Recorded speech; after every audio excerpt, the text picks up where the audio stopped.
He nearly got cancelled, didn't he?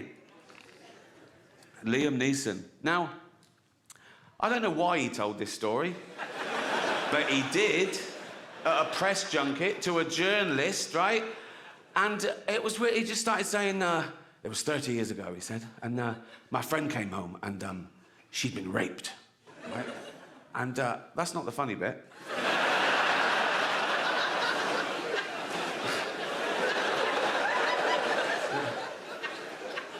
He said, she'd been raped. I said, what did the guy look like? He said he was a black guy. He said, so I got my cosh and I went out looking for the first black guy. He said, nothing happened. I came to my senses, right? But the weird thing about that story is, who has a cosh? Who has it? But it was touch and go. They cancelled the premiere that night because of the backlash and that people wanted the film to be deleted. And I get it. Some people can't separate the art form with the artist's personal life. Now, I know Liam. I've worked with him. He's a lovely man. He's definitely not racist. But when that broke, even I was like, oh, will I ever be able to find Schindler's List funny again? You know,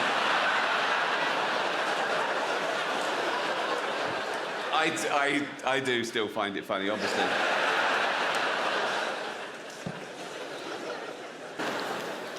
And the big controversy last time I did it was a Caitlyn Jenner joke, right?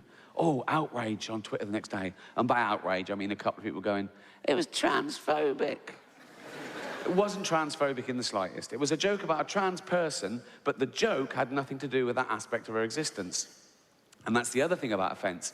People get offended when they mistake the subject of a joke with the actual target, and they're not necessarily the same. I'll tell you the joke. You make your own minds up. Right. So... it's live, so they go, and now your host for the 68th Annual Golden Globe Awards, please welcome Ricky Gervais. They come on, and they're all clapping, all the actors are looking up, smiling at me nervously. It's brilliant, right?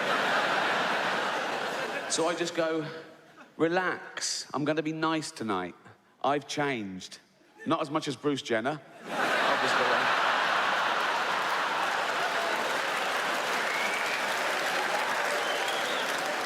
And I go, now Caitlyn Jenner, of course, and what a year she's had, became a role model for trans people everywhere, bravely breaking down barriers and destroying stereotypes. She didn't do a lot for women drivers, right? So that's a clever joke, and I'll tell you why, right? It's layered. No, listen, right? The subject of that joke is stereotypes. I'm playing with the notion of stereotypes, right? So I start off saying, she's a real woman. Some would say a liberal, progressive attitude. Then I go, oh, if she's a real woman, I hit them with the old-fashioned reactionary stereotype. She must be a bad driver then, right? And the target of the joke is a celebrity killing someone in their car. Let's not forget that, shall we? A celebrity killing someone in their car, running home and popping on a dress. That's the target of the joke, just so we're clear, okay? She was interviewed about a week later at some press conference for a show she was launching, now cancelled. And the press were around and one of them said, what do you think of the Ricky Gervais joke? And she went, maybe I should host the Golden Globes, right? And they tweeted that, and they atted me in, because they want a celebrity feud, you know? It was clickbait, so I rose to the bait, obviously. I just sent back, let her host, just don't let her drive.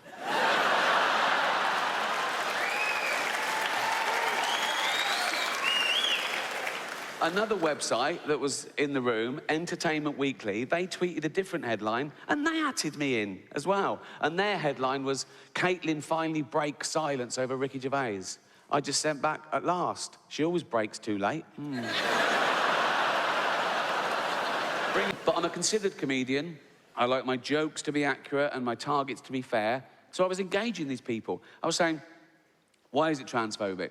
And they were saying, it's about a trans person. I said, well, that's ridiculous. That's like saying a joke about Bill Cosby is automatically racist. It depends on the joke. But I was talking to them, I'm willing to learn, and I found out my crime was that I dead-named her. Now, I'd never heard that term, you know, before a day after the Golden Globes, and that was saying her old name, and even acknowledging that she used to be a man. But she did.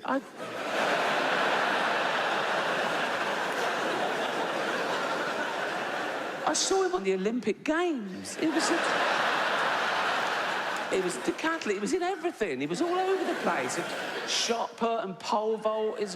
He won a medal. He was famous. He was on telly all the time. But, you know, a big, famous man with a huge... I don't know, but I mean, I'm guessing he probably... He's a big... But I've learned my lesson. Now, I'd never dead name her now. Now I know it's wrong. I'd never dead name her now. But, like, years ago, when, you know, she was a man...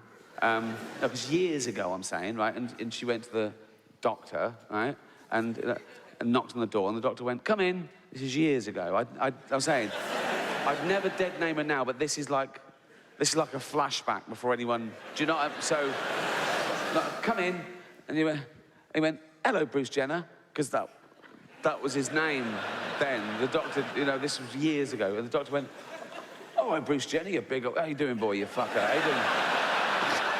You big old lump. Oh, how you doing, man? Come here, you fuck. How you doing, Brucey boy? You all right? Right? And Bruce Jenner, because that was his name, this is years ago, right? So Bruce Jenner went, yeah, not too bad, doctor, yeah. Not too bad, right? And I was like, what can I do for you, Bruce? You fucker. How you doing, boy? And Bruce Jenner went, because that was his name. Bruce Jenner went, look at that. And they went, oh, come on, Bruce Jenner, you know the rules. He uses his whole name every time for some reason, I don't know why. Come on, Bruce Jenner, you fucker, you know the rules. You can't bring your big old pole vaulting pole in here, mate, you know. And Bruce Jenner went, no, that's not my pole vaulting pole, that's my enormous penis. And they went, oh, right, yeah, seeing as it is your penis, you can bring it in here, but you should have left your shot puts outside. And Bruce Jenner went, that was his name for 58 years, I think.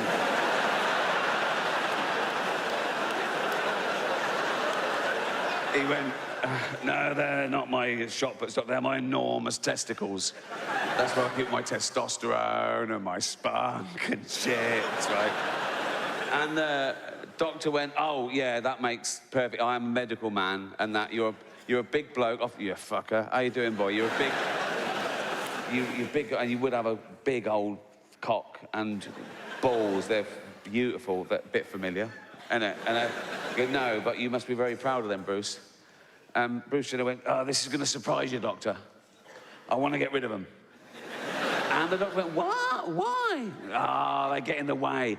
Get in the way of what? Fucking driving, for one thing.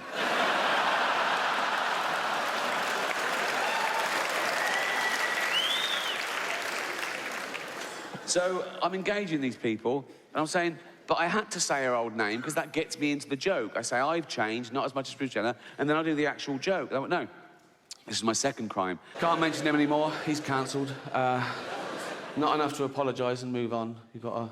Like poor Kevin Hart. See, Kevin Hart, he got the job hosting the Oscars. It was his best day ever. He was on Twitter going, oh, I've wanted to do this all my life, right? And then someone found these 10-year-old tweets, right? That they were sort of childish, sort of shitty, homophobic tweets. It was about his son. He was mucking around. He said, oh, my son's doing so-and-so. I hope he's not gay. There was a massive backlash. He went, oh, sorry, I'm not homophobic, really sorry. He deleted them, right, and said, I'm really sorry. 10 years later, someone finds a screen grab and goes, look, he's done this. Oh, big thing. The Oscars go, oh, you got to apologise again. He went, no, I've apologised. I can't keep apologising. And he's right. If there's no value to saying sorry and evolving, he might as well just tweet him again. Right? That's how I deal with shit, anyway. But if you're the type of person to revel in someone getting cancelled for something they said 10 years ago, you're just ensuring that one day you'll be cancelled for something you said today. You can't predict what will be offensive in the future. You don't know who the dominant mob will be. You know, like, the worst thing you can say today, get you cancelled on Twitter, death threats, whatever, the worst thing you can say today is, women don't have penises, right? Now, no one saw that coming. There are no 10-year-old tweets of people saying... you won't find a 10-year-old tweet of someone saying women don't... But that tweet sums comedy up, doesn't it? How subjective it is. How one person... Some people can find them hilarious, some people find them the least funny person in the world. And when someone says to me about another comedian, they say, oh, they're not funny. Even if I agree with them, I stand up, I say, well, you can't say that. You've got to say, you don't find them funny, you know? And I hate it when people say, that joke was offensive. I gotta say, no, you've got to say, you found it offensive. Because it's all about feelings, and feelings are personal. And there's loads of types of comedy, and comedy evolves, you know? There's a new type of comedy at the moment called woke comedy, right? No, it's very progressive, you know? There are some clubs now where the comedian has to sign a thing saying he won't say anything contentious or he won't say anything that could offend anyone. It's a safe space for the audience, woke comedy. And I tried to watch a bit of it, and I decided I'd rather watch Louis C.K. masturbate. We hear about it, and it's taken seriously, you know? There's Oxbridge comedians writing for the posh papers, telling you the rules of comedy. They're laying it down, laying down the law, right? And it's all stuff like, comedy should punch up. You should never punch down. You should never punch down. Sometimes you've got to punch down, like if you're beating up a disabled toddler. You know what I mean? If you punch up, you'll miss the little cunt, and he'll win, you know? I like that joke because it highlights the difference between metaphorical punching down in jokes and actual punching down. But people nowadays want you to believe that words are actual violence, right? Now, you laughed at a joke about beating up a disabled toddler. No one got hurt. If I'd have actually dragged out a disabled toddler and started beating him up, you wouldn't laugh, right? That's why I dropped that bit.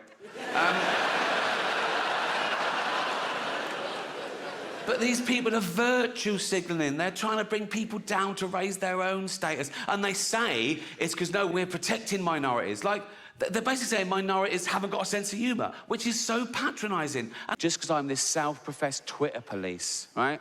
Try and explain to someone every day what freedom of speech means, particularly in the context of comedy, and particularly in the context of a joke, that a joke about a bad thing isn't as bad as the bad thing. It's not even necessarily condoning the bad thing. It could be anti the bad thing. It depends on the actual joke.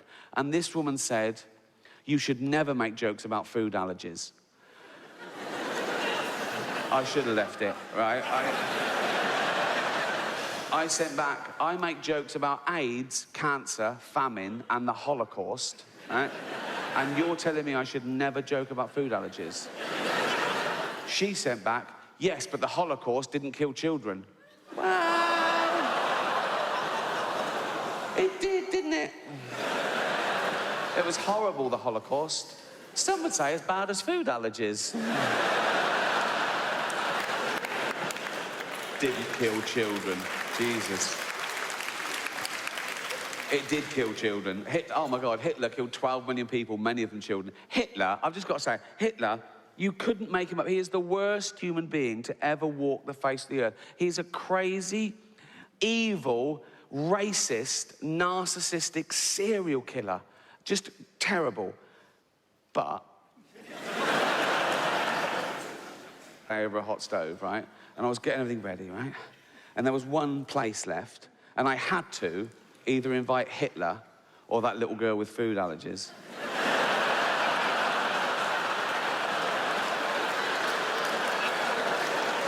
I know who'd ruin that party more, you know what I mean? Everyone's enjoying it. How is everything? He's going, yeah, it's yummy, right? And I'm going, he's loving it. I'm going, cheers. Oh, you fuck, how you doing, boy, about that, right? She's going, I can't eat that. Oh, fucking hell, I'll get this time, right? Who wants Ferrero Rocher? Me! Right? I can't eat them. Oh, fuck off home, right? But that's what the world's like. People see something they don't like and they expect it to stop, as opposed to deal with their own emotions. They expect everyone to care about their thing as much as they do, right? And it's why the world's getting worse. And the world is getting worse. Don't get me wrong, I think I've lived for the best 50 years of humanity.